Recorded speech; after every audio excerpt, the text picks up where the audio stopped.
Epa, epa, epa, paiê, epa, epa, oxalaê, epa, epa, oxalaê.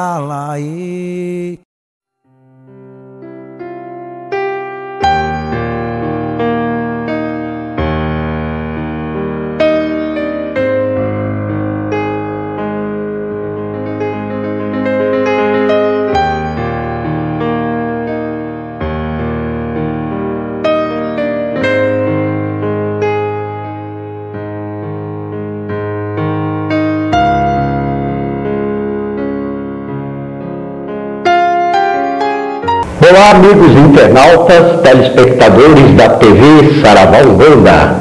Eu sou o Pai Silvio Ferreira da Costa Matos e estamos aqui dando início a mais uma edição do programa Mediunidade Umbanda.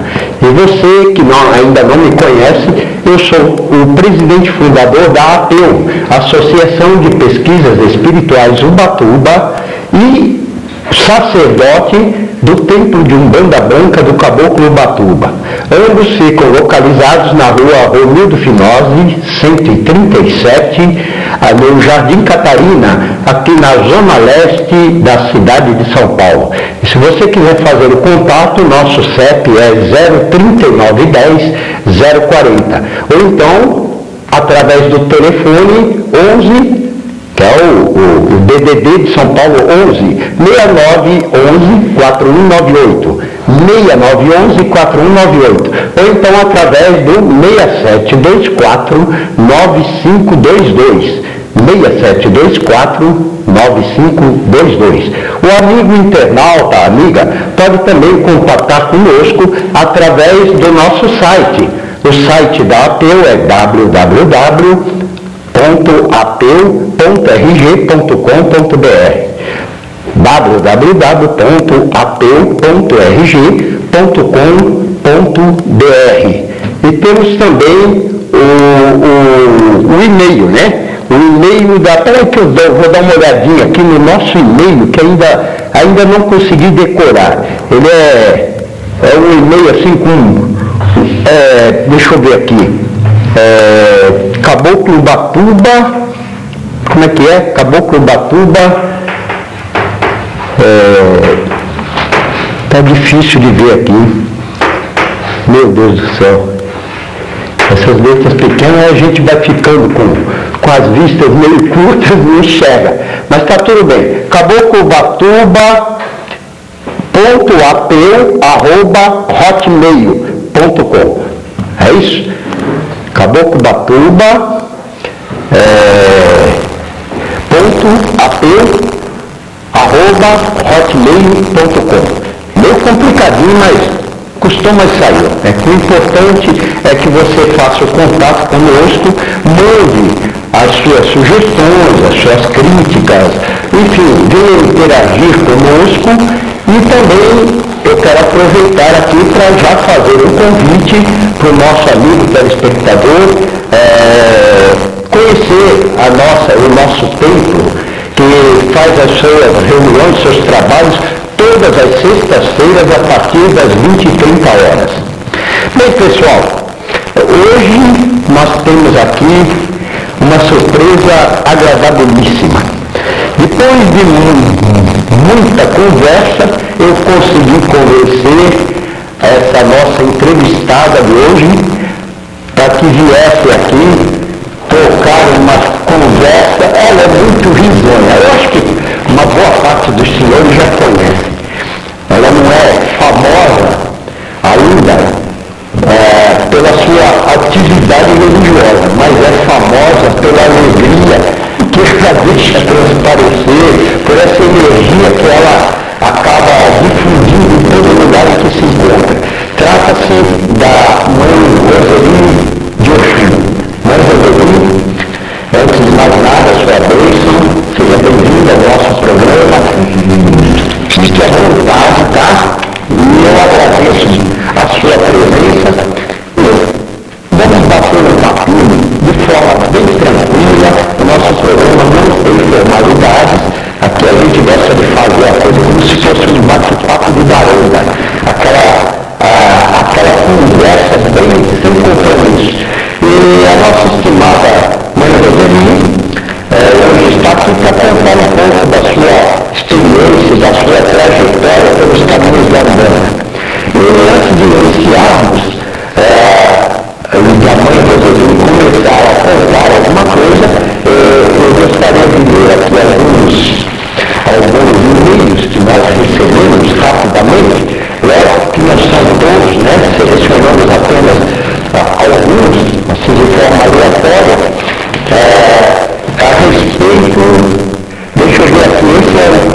minha vida normal. Eu quero viver do meu trabalho, da minha vida como dona de casa normal. E quantos filhos a mãe Roseli tem? Eu tenho 2 filhas. 2 filhas? Já moças?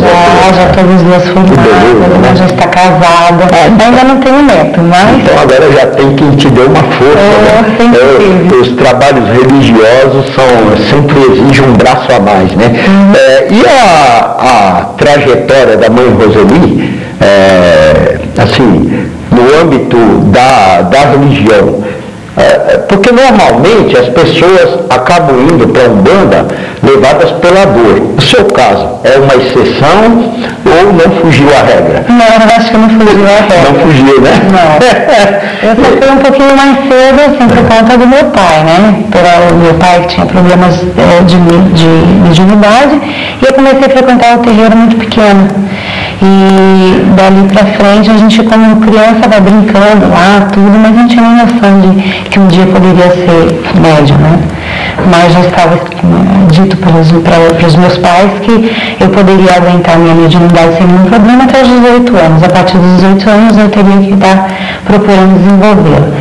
E foi exatamente o que aconteceu. Eu fui porque depois que eu tive as minhas filhas, comecei a ter problemas que não podia dormir à noite, problemas de obsessão, formigas que apareciam na cama, não me deixavam dormir. Então eu comecei a ter, não podia me ver no espelho, sempre vi uma outra pessoa no meu lugar. Coisas que para sua cabeça era inexplicável, né? Realmente. Aí eu comecei a procurar meu pai, perguntei para meu pai o que acontecia, então eu já sabendo da história que tinham avisado na época que eu ia passar por esse tipo de coisa, eu não perdeu tempo, né? Correu para o terreiro, me levou e eu comecei a trabalhar. E com 3 dias, o meu caboclo desceu e dali foi começando a dar. Mas isso aí, você tinha que idade, mais ou menos? Eu tinha 18 anos. 18 anos. Eu casei com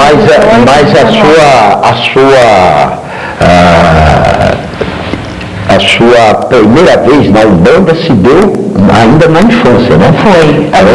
Foi o que você me contou, né? Mas não como médium, participante de uma gira, na assistência. Então você já convivia com os orixás e as entidades desde pequenininha. Então isso já era um sintoma de que mais dia menos dia você seria chamada para a auréola. Mãe Roseli, e qual foi o terreiro onde você teve a sua iniciação? O terreiro que eu iniciei a minha caminhada foi no terreiro do Pai Joaquim de Angola, lá na Gaspar Lemos, no Carrão, na Rua Carrão, né? Então foi lá que eu comecei e fiquei durante um bom tempo. Aí quando eu precisei me afastar por motivos de mudança, mudei de bairro, e quando eu retornei, o terreiro não existia mais. Aconteceu uma enchente na Aricanduva, né? Inclusive aquela região antigamente era crítica, né? Hoje está um pouquinho melhor, mas naquela época era uma enchente. Eu me recordo disso. E acabou levando tudo que tinha dentro do terreiro e a minha madrinha resolveu fechar, mudar de lá e a gente ficou sem lugar para trabalhar. Aí eu fui para o cadecismo, fiquei 5 anos trabalhando numa mesa cadecista. Qual centro que era? Você recorda agora o nome não. Parece que é lá das Mãezinhas, ali perto do Metropeia. Não sei se existe. Acredito que sim. Com certeza. Fiquei uns 5 anos lá, mas aquela coisa, quem tem o pé na Umbanda não consegue. O que ocorreu comigo, né? Porque eu comecei no sentido inverso. Comecei no cadecismo e vim para a Umbanda, né? Você começou na Umbanda, foi para o cadecismo e voltou para a Umbanda. Exatamente, por falta de opção mesmo, porque eu procurava uma casa que fosse mais ou menos como aquela que eu tinha recebido a minha primeira formação e eu não conseguia encontrar, como eu acho que acontece com quase todos os médicos que saem de uma casa para outra. Então eu procurei por esse caminho, eu falei, não vou procurar mais um outro centro, que eu não vou encontrar. E no fim acabou me namorando com uma moça e a mãe dela tinha um terreiro, me convidou para trabalhar lá e eu fiquei acho que uns 6 ou foi 7 anos lá trabalhando. E de lá eu saí também. Ali você fez as suas obrigações todas? Fiz. Depois de um mês que eu tinha feito toda a obrigação, que eu já estava na minha casa, eu encontrei a minha madrinha, que foi aquela que me desenvolveu. Olha que coisa. Aí eu contei para ela que eu estava precisando conversar com ela, tirar algumas dúvidas, e ela olhou para mim e falou assim: não, você deitou para o santo e a gente agora só vai confirmar tudo aquilo que foi feito. Aí ela me recolheu no meu próprio terreiro, me deu toda a assistência, fez de novo uma camarinha comigo, que eu já tinha feito uma, fez uma segunda, e eu fiquei tocando o terreiro, até que ela foi embora para Minas, eu perdi o contato, mas assim, já tocando a casa, né? E eu perdi esse contato, e quando foi para mim fazer a confirmação depois de 7 anos, eu já fiz com uma outra filha de santo, neta de santo, se eu não me engano, do Pajaú. Do Pajaú. Você falou uma ocasião para mim que tinha raízes do Pajaú, né? Eu me recordo muito bem, a gente que é meio veterano nesse caminho, sabe, lembra bem de quem foi o Pajaú, né? Um ícone da Umbanda que já está no andar de cima, mas que continua sendo lembrado até os dias de hoje e será permanentemente, né? Esse terreiro onde você fez a sua iniciação, tinha muitos componentes. Como é que ele era? Era aqueles... Porque antigamente era comum terreiros núcleos pequenos, né? Eu acredito que eu não tenho assim uma lembrança muito grande de quantos médios realmente tinha, mas eu acredito que sempre tinha de 35 a 40 médios. Uma quantidade razoável, né? E essa missão do sacerdócio, como é que ela ocorreu? Porque você começou pequena e já imaginava que um dia seria sacerdotisa de Umbanda? Não imaginava, não era isso que eu... Não havia sido alertada a respeito? Não, poderia até ter passado, assim, acho que passou batido, na verdade, né? Porque tudo estava dizendo que o meu caminho era aquele, eu acho que eu mesmo queria enxergar isso. Mas assim, não foi algo que eu pensei, não. Realmente veio. Quando meu caboclo disse eu preciso chegar do momento de ter a minha casa, aquilo me chocou, porque como acho que todo mundo que começa que tem um trabalho, você quer estar lá na casa do seu pai, tá tranquilo, aí você se imaginar com o terreiro, a responsabilidade... A responsabilidade é grande, né? Porque a gente sabe que a vida das pessoas, às vezes, depende de uma palavra que ele vai buscar numa dessas casas, né? E se uma palavra for mal interpretada, também pode gerar consequências irremediáveis. Então, é uma responsabilidade, não só com o plano espiritual, mas também com a vida das pessoas. E você criou coragem e foi em frente. Eu digo assim que eu não criei coragem foi a mim. Mas aconteceu assim alguma dificuldade de adaptação? Porque você, com certeza, não deveria ter nada preparado. Assim. Não tinha. Como conduzir o ritual? Não deveria estar com nada pronto para iniciar. E iniciou, e como é que você foi obtendo a sequência que deveria ser conduzida essa liturgia? O fato de já estar longe da minha madrinha, então a gente sempre tem aquela dificuldade, que eu acho que é de todos os médios, de início você tem muita dúvida, você quer esclarecer, foi que eu acho que me deu um pouco de insegurança no começo, mas eu tinha sempre aquilo dentro de mim, se Deus quer isso de mim, e eu tenho guia, sei que tenho, confio neles, então eu entrego essa missão na mão deles e que eles vão saber o que vai ser feito. Nós estamos aqui batendo um papo com a mãe Roseli de Oxum e falando sobre a sua trajetória na Umbanda, né? E até agora ela não falou qual é o nome da sua tenda, de onde ela se localiza, quais são os dias de trabalho. O nosso amigo telespectador está lá do outro lado, curioso para saber. Então, o nome do monastério é Tenda de Umbanda, Caboclo Sultão das Matas e Caboclo Pena Azul. é localizado na Rua Vieira Pinto, 667, Casa 2, Vila Aricanduva. E o nosso trabalho é sempre no sábado, das 18 às 22 horas. E você tem um corpo mediúnico grande, é pequeno? Como é que funciona? Não, a pessoa, para passar com uma entidade, precisa marcar consulta antes? Não. Existe cobrança de alguma coisa? Como é que funciona? Não, nós não cobramos nada no nosso trabalho é totalmente gratuito.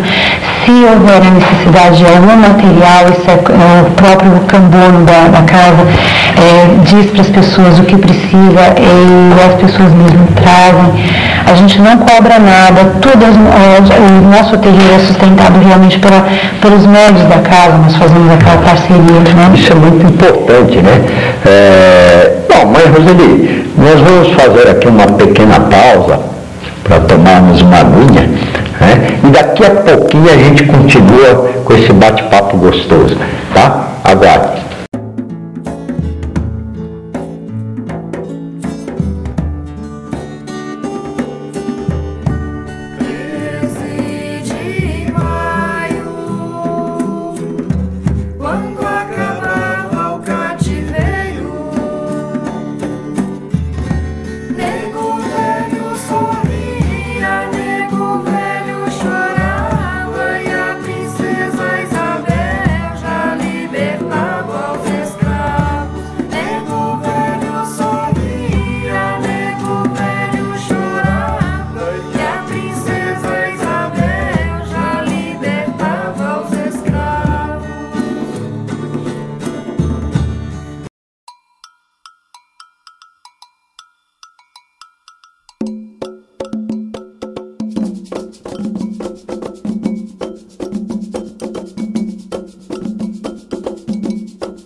Olá, amigos, tá aí, já estamos de volta, tomamos uma aguinha, né? Depois um cafezinho para refrescar e para despertar, né? E agora estamos de volta aqui para dar continuidade ao nosso programa Mediunidade Umbanda.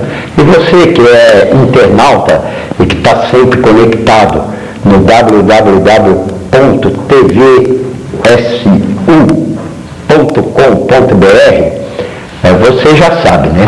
Os nossos programas ficam no ar por um bom tempo e mesmo depois que ele sai, ele vai para a videoteca. Então você entra direitinho no menu que você vai encontrar lá os programas anteriores. Estão todos arquivados à sua disposição. Bem, eu queria mostrar para os senhores o jornal Umbanda Branca, que é um informativo aqui da APU. Essa é a edição de abril. Essa edição vai ser distribuída nas várias casas de artigos religiosos. Já se encontra também à disposição no site da APU, que é o www.apeu.rg.com.br. Então, esse jornal que traz informativos gerais, traz preces, traz ensinamentos, ele também pode ser retirado aqui na nossa sede, na Rua Romildo Finose, 137, no Jardim Catarina, aqui na zona leste de São Paulo. Não confundir com a Vila Santa Catarina, que é na região do aeroporto de Congonhas. Eu quero mostrar também para os nossos telespectadores o CD da nossa querida cantora Lucy Rosa.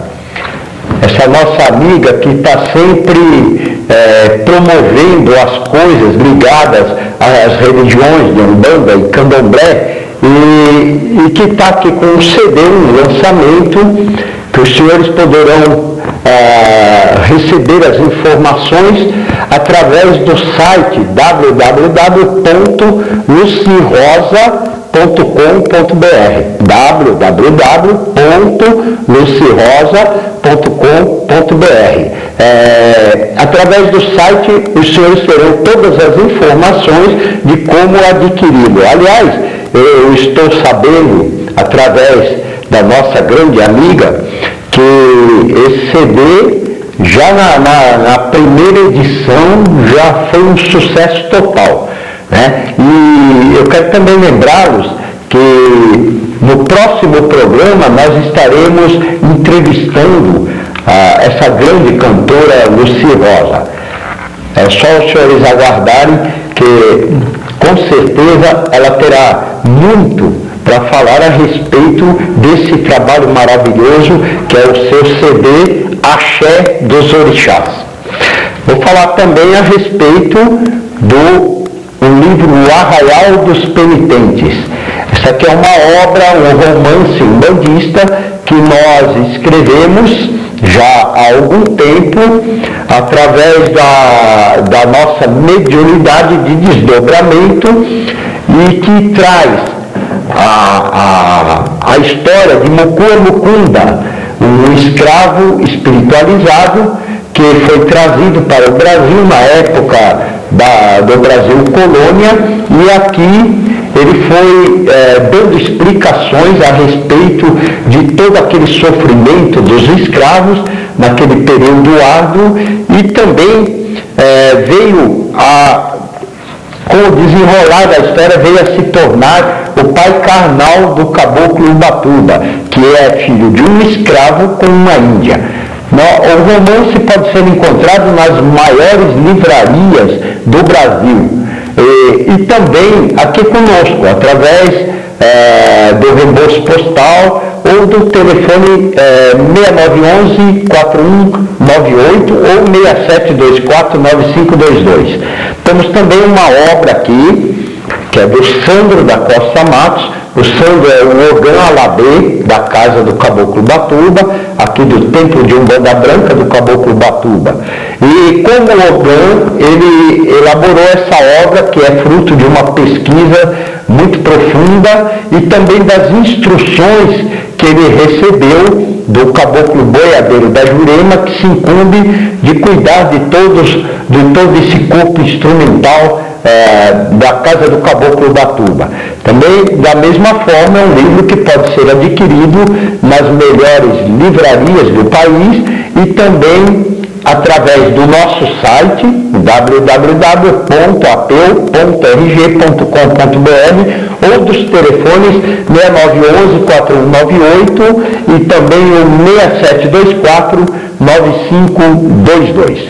Pois bem, vamos continuar aqui a bater um papo com a nossa convidada de hoje, que é a querida Mãe Roseli de Oxum.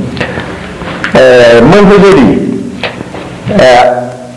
voltando ao assunto da sua trajetória na Umbanda, nós gostaríamos de ouvir assim, algum fato pitoresco que tenha feito parte dessa sua caminhada, porque todos nós sempre temos alguma história que marca, né? Alguma coisa diferente que ocorre e que a gente nunca esquece. Alguns são até hilários, né? E outros são situações que a gente mesmo às vezes acaba provocando e se vê meio enroscado para se desvencilhar. Eu me lembro de uma história que a Mãe Roseli me contou, que aconteceu na praia. Como é que foi mesmo aquele negócio? Seguinte, a gente não tinha muita experiência em montar uma tenda na praia e começou a ter aquele vendaval, a gente tinha levado assistência para participar do trabalho com a gente. E de repente não fincou direito a madeira e o pessoal da assistência teve que ficar segurando o resto do trabalho, a tenda, porque senão a gente... o vento queria levar a tenda. Isso foi apenas uma das coisas, porque teve uma outra saída de Santos que a gente foi lá e eu não estava acostumada, né? Isso que eu não te contei ainda, deixei para contar aqui. Que a gente foi na saída de Santos, então ia ver aquele monte de comida e tal, né? Aquele monte de aguidar, aquela coisa muito bonita, a gente morrendo de fome, que já estava uma hora olhando aquela coisa.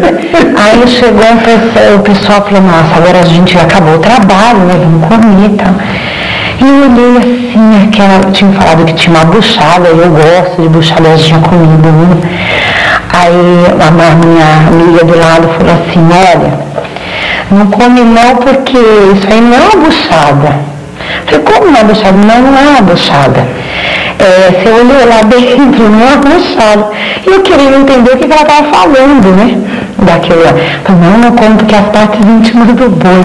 Eu olhei. E como que eu ia fazer para me desfazer daquele prato? Eu olhava, eu não podia olhar para um canto ou para o outro, porque estava todo mundo me olhando. Eu não queria comer aquilo. Eu morrendo de vergonha. Eu não sabia se eu virava do lado e meu marido falou, não, pode pegar esse prato aqui que eu dou para uma senhorinha. A senhora comeu. Eu não sei como que ela ficou viva. Que ela já passou 2 vezes. Vocês imaginam que eu tentando esconder um prato. É o rico que a gente paga, gente. São fatos pitorescos, né? Então eu deixei para contar aqui. Mas se a gente for enumerar as coisas que nós já vivenciamos e presenciamos, são muitas, né? Pelo fato de você nunca ter visto uma coisa que a falta da familiaridade. Uma buchada, né? Mas uma buchada grande. Mas quando eu vi uma buchada de bode, estava bem disfarçada, mas o importante é que tudo isso depois vira história, né? Nossa, quem não tiver uma história para contar, não viveu, né? Mãe, mas tem bons momentos pra gente. Sim, com certeza. Eu também tenho uma história, eu me recordo, que foi contada por um amigo meu. Ele disse que eles foram fazer o trabalho numa cachoeira e tinha lá uma médica que não era muito firme, né? E ela, no meio da corredeira, tinha umas pedras. Ela entrou lá na corredeira e ficou em cima das pedras. E bolou na Oxum, né? Oxum, né? E ela tá lá, de repente ela começou, para baixo, né? Minha mãe, o que está acontecendo? Minha sandália, a correnteza levou. Então são histórias, né? Histórias que o povo conta e que a gente presencia.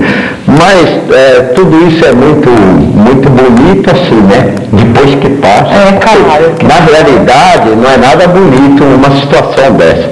Agora, vamos mudar um pouco e vamos falar de coisas mais sérias, né? Assim, deixa eu assumir uma postura mais, né? Não, quero que a mãe fale a respeito de algum testemunho marcante, assim, que tenha ocorrido numa dessas tendas, ou na tenda que a irmã comanda nos dias de hoje, porque nós sempre temos algum fato que impressionou. A mãe Roseli se recorda de alguma coisa assim, uma cura que tenha acontecido, ou qualquer outra coisa relacionada a uma graça alcançada dentro da Umbanda? Olha, dentro do nosso terreiro, eu acho que foi uma das coisas que mais marcaram, pelo menos a minha trajetória depois que eu abri o terreiro. O fato de ter uma médica que já vivia há 21 anos com obsessão, e por conta dessa obsessão, ela não tomava mais conta dos filhos. Ela tinha 6 ou 8 filhos, se eu não me engano, na época, e tanto é que para amamentar os filhos, a mais velha já colocava a criança do lado, porque ela não fazia mais nada, afastada do seu trabalho, porque era professora, não tinha condições mais de dar aula, e a família vivia numa situação assim que a gente pode dizer de total precariedade. E eu fazia ginástica numa academia e a filha dela, escutando a gente conversar sobre espiritualidade, essas coisas, perguntou se eu poderia estar fazendo alguma coisa para ajudar a mãe dela. Na época eu estava num terreiro, que eu não tinha minha casa ainda, eu estava prestes a colocar a casa, e eu levei o nome na tenda que eu trabalhava e a dirigente disse assim para mim, eu não posso colocar essa pessoa aqui dentro, vai dar muito trabalho, a gente não conhece, o caminho ainda não é por aí, tem que mandar ela para um centro cadecista, porque está na doutrina, e lá eles podem fazer um trabalho melhor, porque aqui a gente não tem condições. E eu fiquei assim, como a gente chama, na saia justa, porque você tem um trabalho, e eu se eu chegasse lá para falar para a pessoa que estava necessitando que não poderia estar levando ela no terreiro, ia ficar bem desagradável.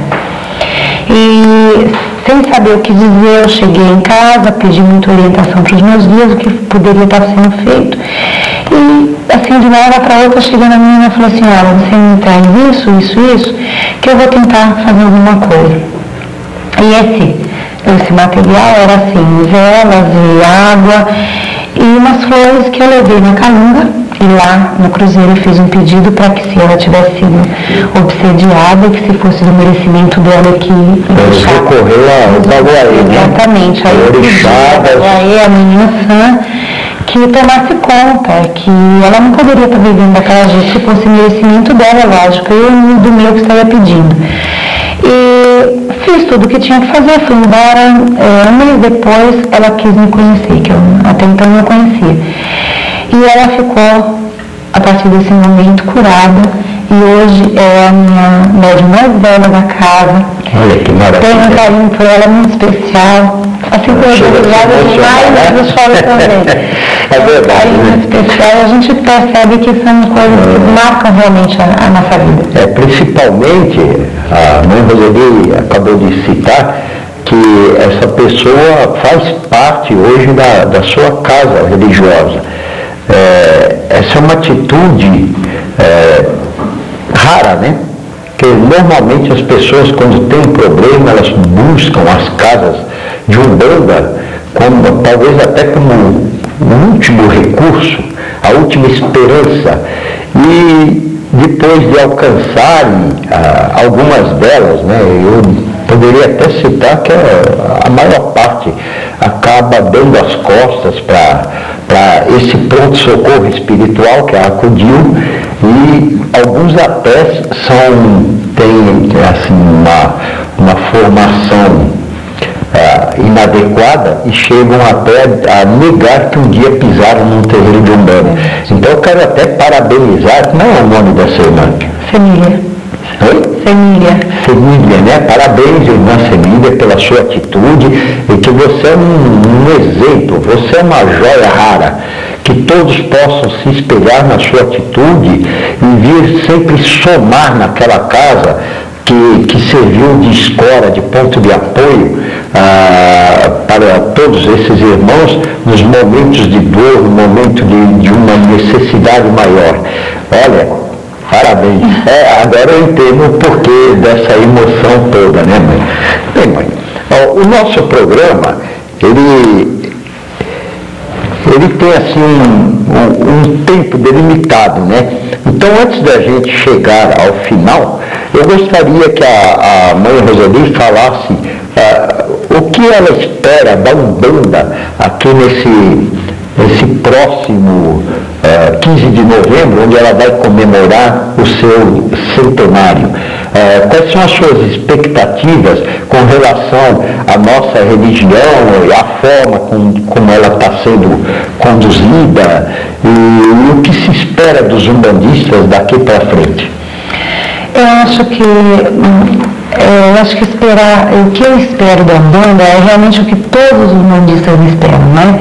Que aquela coisa de falar assim, a gente precisa de humildade, união, tudo é muito bonito, mas na prática às vezes fica devendo.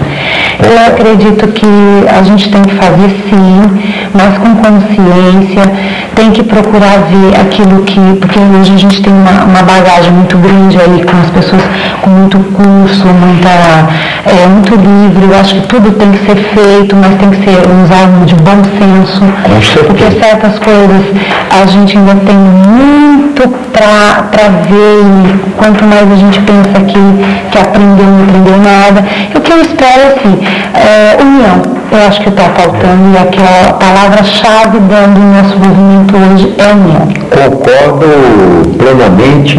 Aliás, essa é uma das nossas preocupações também, buscar essa interação entre todos os segmentos da Umbanda. É que hoje em dia a gente conhece Umbandas de várias denominações, e com isso eles, é como se fossem times de futebol, né? Eles esquecem que, apesar de serem segmentos diferentes, a direção é a mesma.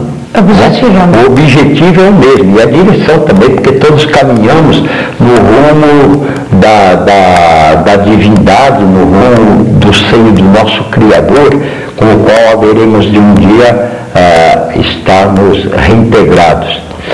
Olha, eu gostaria que a nossa querida mãe Roseli desse novamente o endereço da sua casa, a denominação, tem algum e-mail, alguma outra forma, um telefone, qualquer coisa, porque os nossos amigos internautas, telespectadores, possam procurá-la para uma orientação ou para qualquer outra finalidade que tenha cunho religioso e que possa vir a somar e engrandecer essa nossa fé.